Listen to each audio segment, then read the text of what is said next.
Hello everyone, this is Mohan Kumar.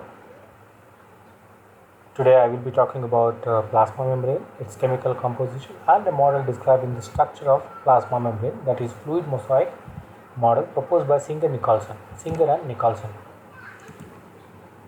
So this is a picture of two cells having plasma membrane, and in between the two plasma membrane there is intercellular space. And here we also have another micrograph presenting the plasma membrane, which has around a thickness of around 5 to 10 nanometer.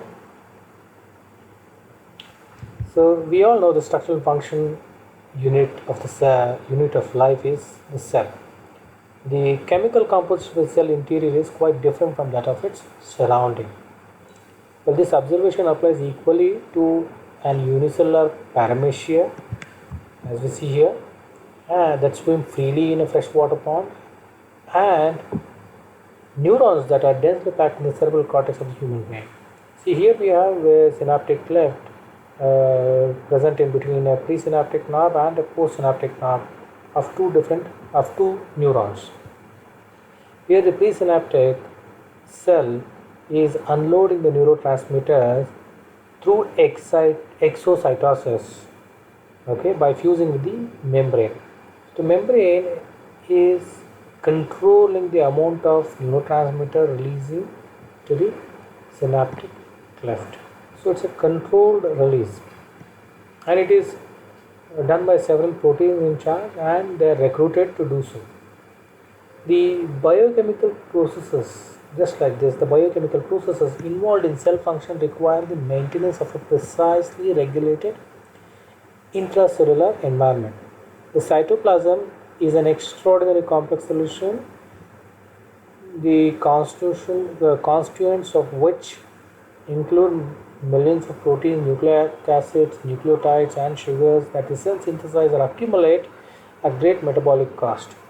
The cell also expends tremendous energy to regulate the intracellular concentration of numerous ions.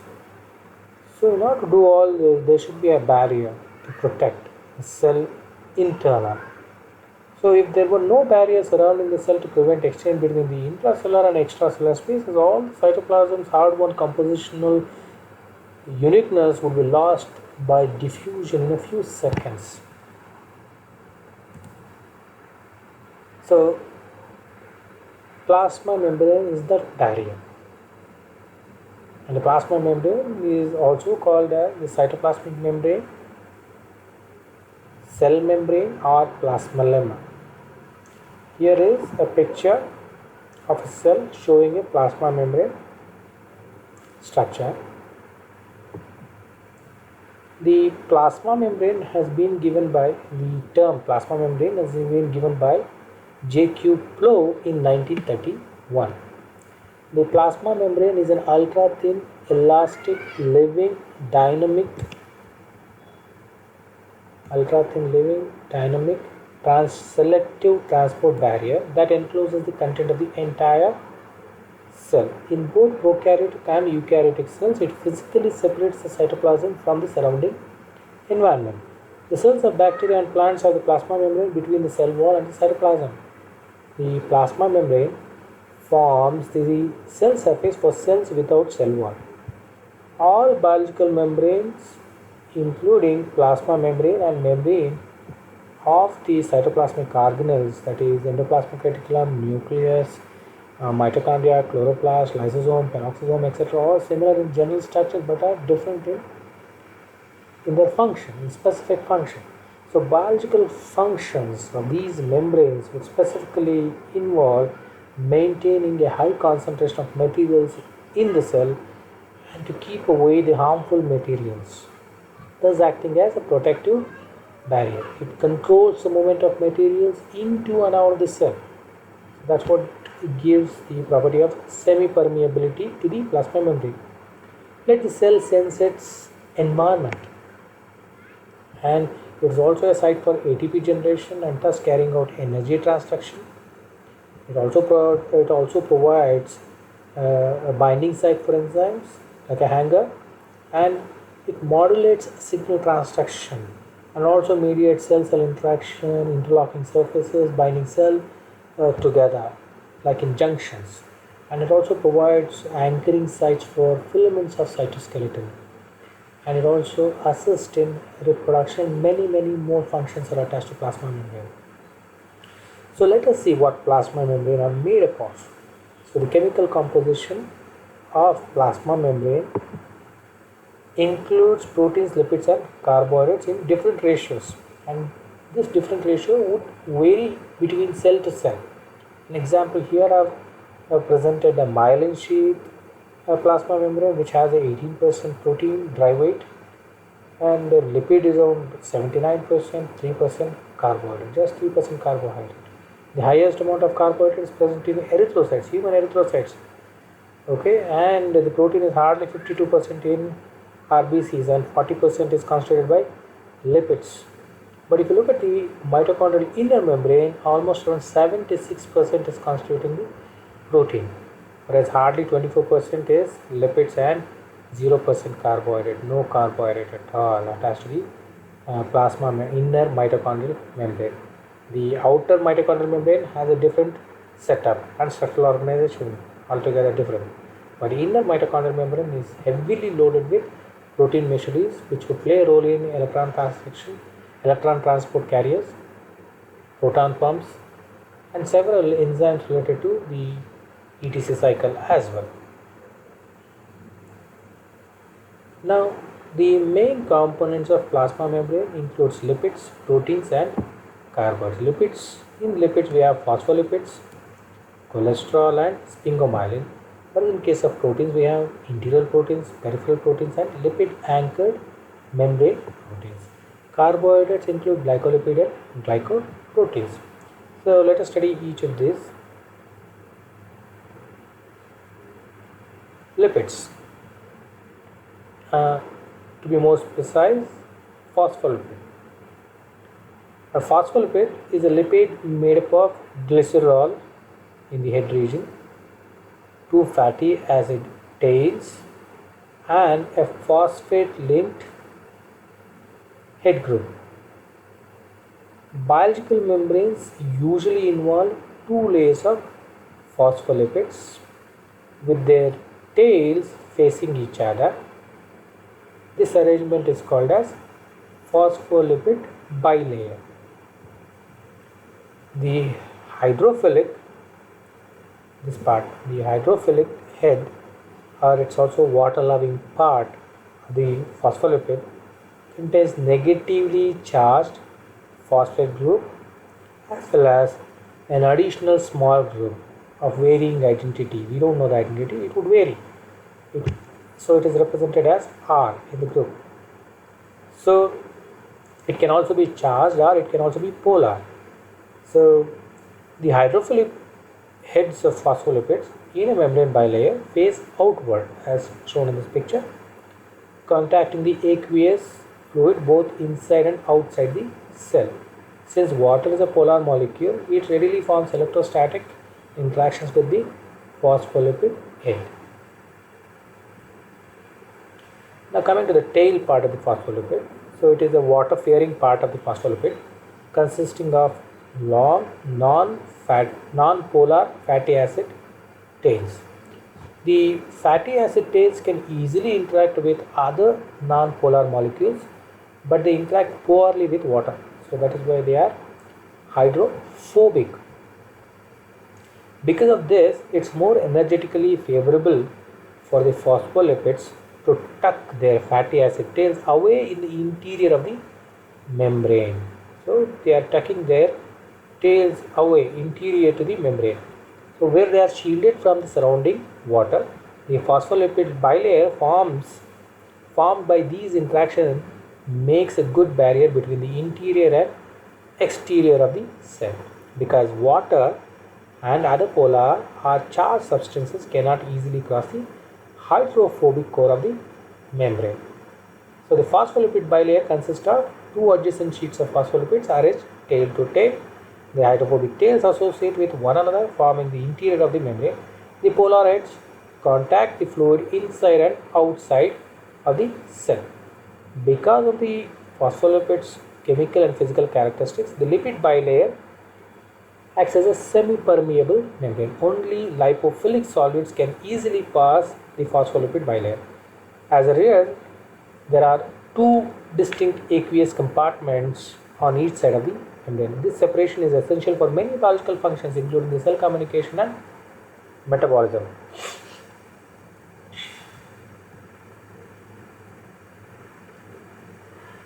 The main lipid components of plasma membrane are phospholipid, as I said just now, cholesterol and sphingomyelins, galactolipids also.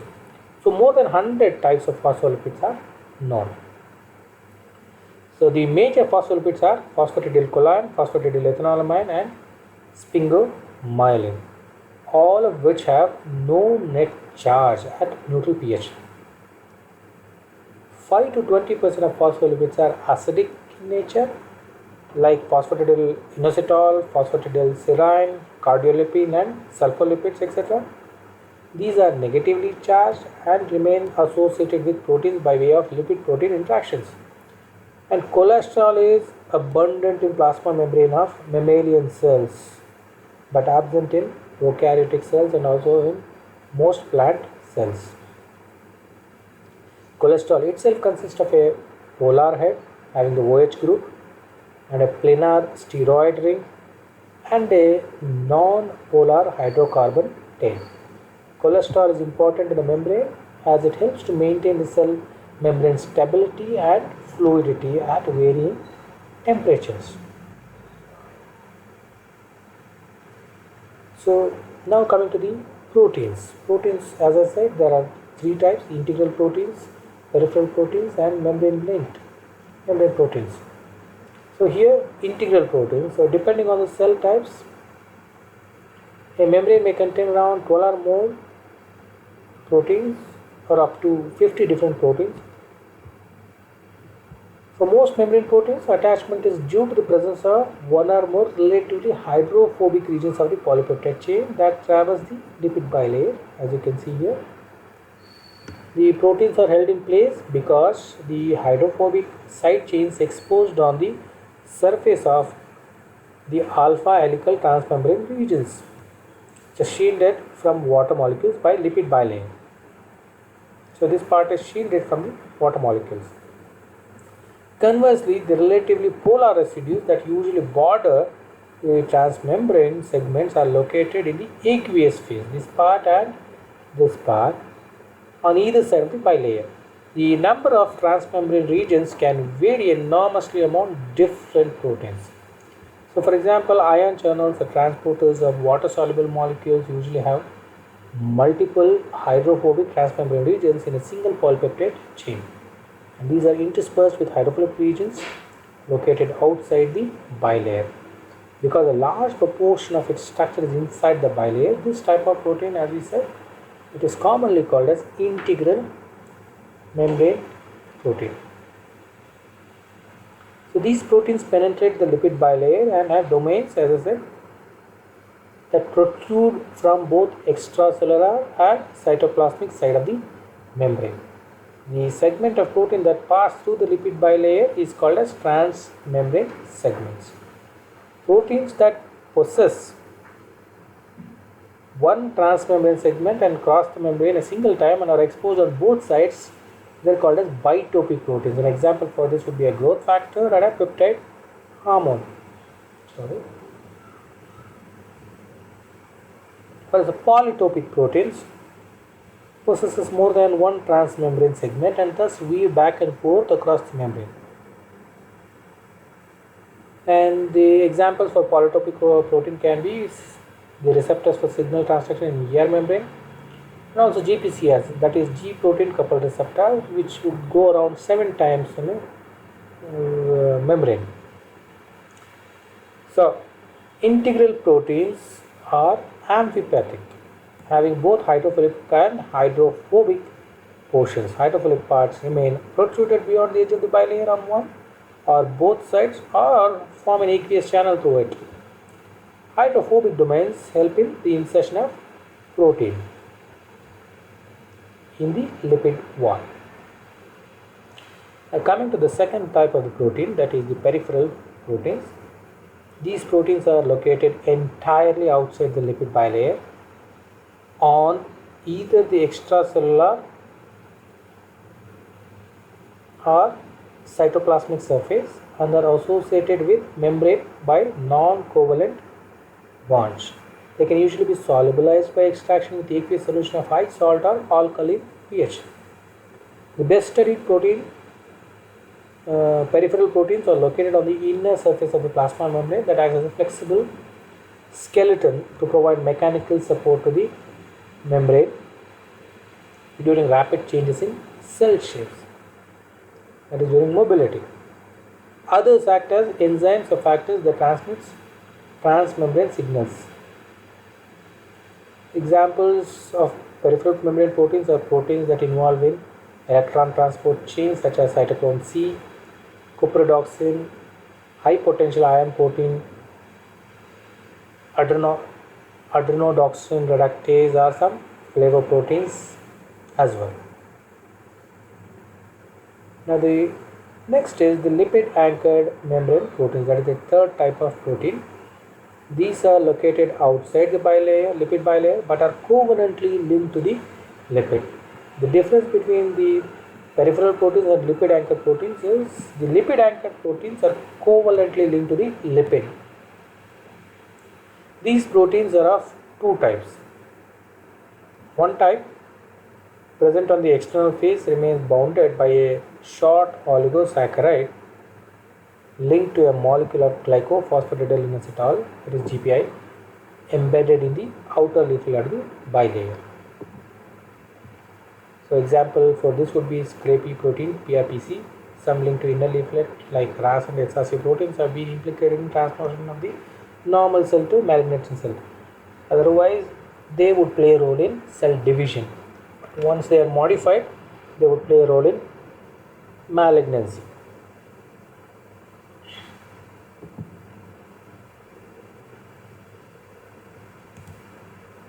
The last part of the composition of plasma membrane is the membrane carbohydrates. In eukaryotic cells, only the plasma membrane contains carbohydrates that are covalently linked to both lipid and protein components to form glycolipid and glycoproteins respectively. The carbohydrates of plasma membrane face outward into the extracellular space, not inward, only outward. You see here. So there are glycolipids and glycoproteins present only on the outer surface of the plasma membrane, linked covalently to both lipids and proteins.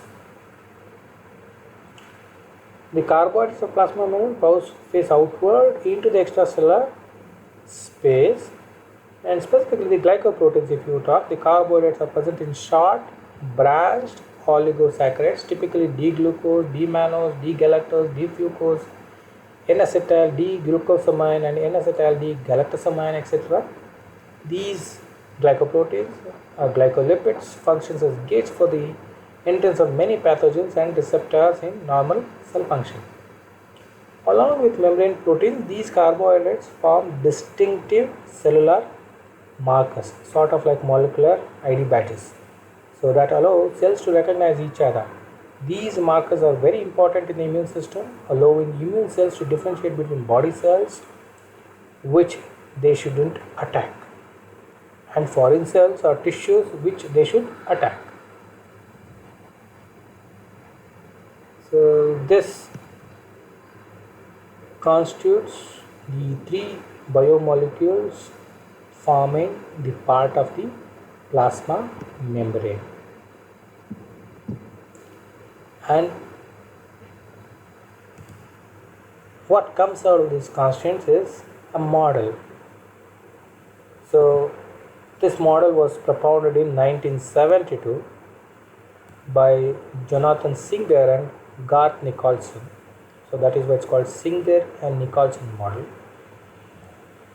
They are from University of California, and they propounded fluid mosaic model for membrane organization. Before this, there were other models, but as part of this syllabus, so I am restricting to the most important and widely accepted plasma membrane model is the fluid mosaic model. Here the membrane is not rigid or static structure but a quasi-fluid structure, meaning they can exist as a liquid state or a solid state or more fluid like in nature. So it is of a fluid consistency like oil. Cellular membrane is a dynamic structure in which the components are mobile and capable of coming together to engage in various types of transient interactions. So the membrane is not just a sandwich of lipid bilayer here, as proposed earlier, but instead it is a mosaic arrangement of discontinuous protein molecules within lipid bilayer. On account of its fluidity and the mosaic arrangement of the protein molecules, this model of membrane structure is known as the fluid mosaic model because of the discontinuous arrangement of lipids and protein molecules, or more, they are asymmetric in their arrangement, and it describes both properties as well as the organization of the membrane. The lipid molecules of the bilayer have their hydrophilic or polar heads facing the membrane interior, as I said previously, and the membrane proteins are of two types here: integral proteins and peripheral proteins. Integral proteins remain embedded in the lipid bilayer up to various depths, whereas peripheral proteins remain bound to the outer or inner surface of the lipid bilayer. So if you look at the structure of the membrane here, so we have a bilayered phospholipid bilayer here and interspersed with proteins, both the integral protein and also peripheral protein, and there are some cholesterol molecules studded in between these phospholipids, and these proteins and membranes are covalently bound to the carbohydrates also in the form of glycolipid or glycoproteins. So integral proteins are transmembrane proteins passing across the lipid bilayer. As you can see in this picture, these integral proteins are transmembrane, so they have to bore through the lipid bilayer and extend outwardly and also inwardly. And they have two parts, the hydrophilic part and hydrophobic part. Hydrophilic part is polar head groups of the lipid, whereas the hydrophobic part is buried in the bilayer. So the peripheral proteins associated with membranes by ionic interactions with the hydrophobic heads of the lipid bilayer. So I have not put the pictures of the peripheral proteins, but the pictures here all describe about the integral proteins and the membrane proteins. These are globular proteins having alpha helical organization. This is the alpha helical organization, and instead and sometimes they would play a role in signal transduction, whereas the beta pleated sheets, that is the beta barrel structures, they specifically acts as transporters or channel proteins. So this would be a barrel like structure, or a simple example would be aquaporin, that which allows the water to enter inside the cell. So they have a barrel like structure allowing the water to move across. So both the lipid and integral protein molecules are capable of free movements within the plane of the membrane. So these are the points describing the fluid mosaic model of the plasma membrane. So it has its own advantages and it is widely accepted. Any doubts and clarification, you can leave a comment in the comment box or you can WhatsApp me. Thank you.